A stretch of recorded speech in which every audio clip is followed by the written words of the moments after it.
everybody, it's Amber Fox, and I wanted to do another video to talk about Secrets of the Millionaire Mind by Harv Eker and how it's changing my life.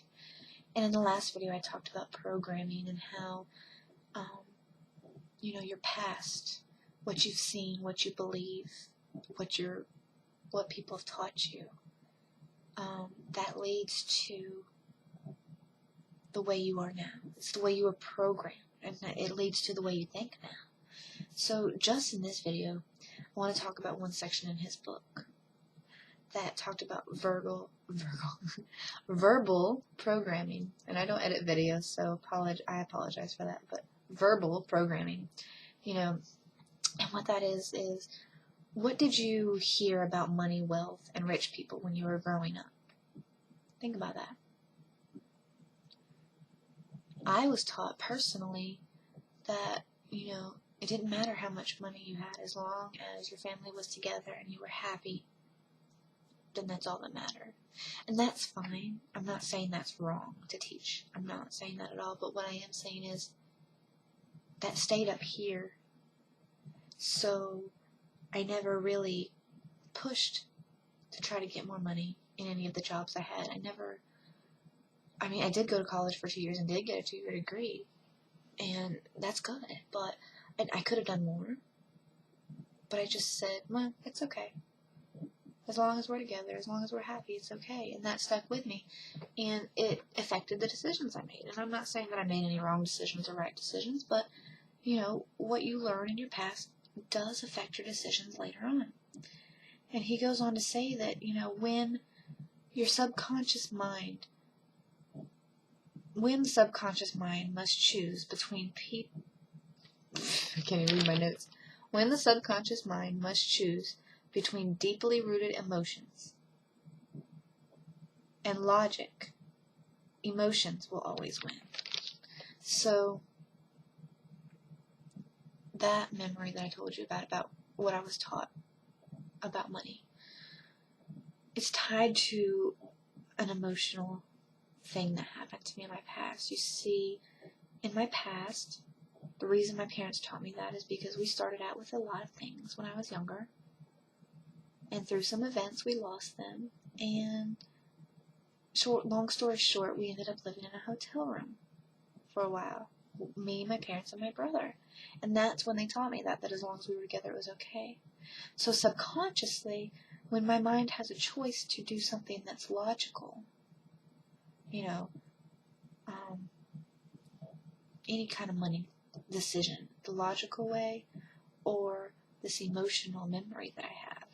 Emotional always wins. So I always remember them saying, don't worry about money. So I didn't always make the decision that would have got me the most money.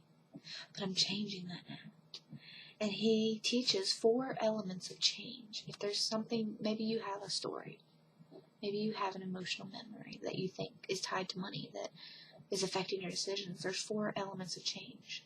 Number 1, you have to be aware. You can't change something unless you know it exists. So the first thing you need to do is think about it and become aware of it. Number 2 is understanding. By understanding where your way of thinking comes from, you can see it originates from outside of you. Mine originated from that experience back then. Number 3 is disassociation. Once you realize this way of thinking isn't you, you can choose to keep the way of thinking, or you can let it go and separate yourself from it.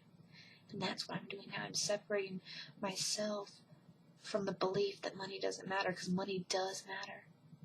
And it's not that I'm greedy and that I, want to have a lot of money.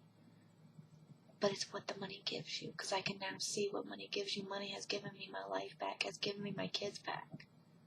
I was able to quit my job and stay at home because I changed my mindset and did something different. And I'm going to go ahead and tell you that I know I said in the last video I like to keep my videos at 5 minutes, but this one's probably going to be a bit longer because I want to go over the whole verbal programming section. Alright, number 4 is reconditioning.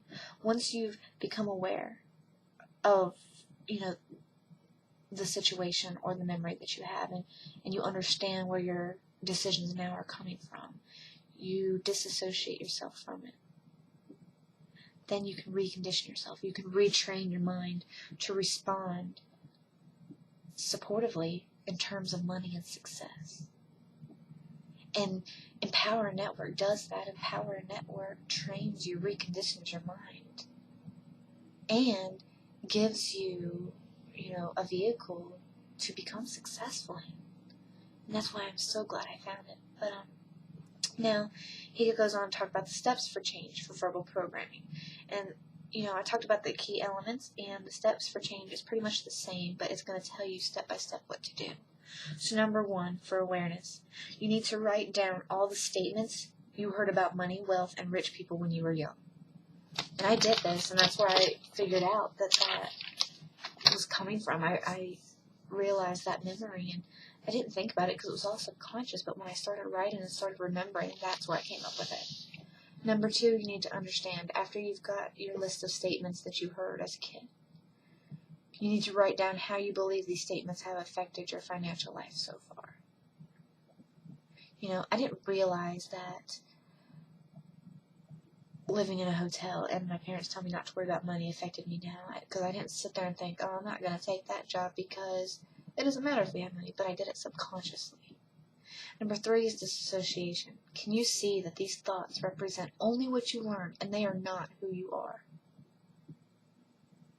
Can you see that you have a choice in the present moment to be different?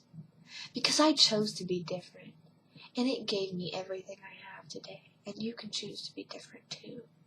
You don't have to be the same as everybody else. Be yourself. Number 4 is to do a declaration, and I'm going to do it right here with you.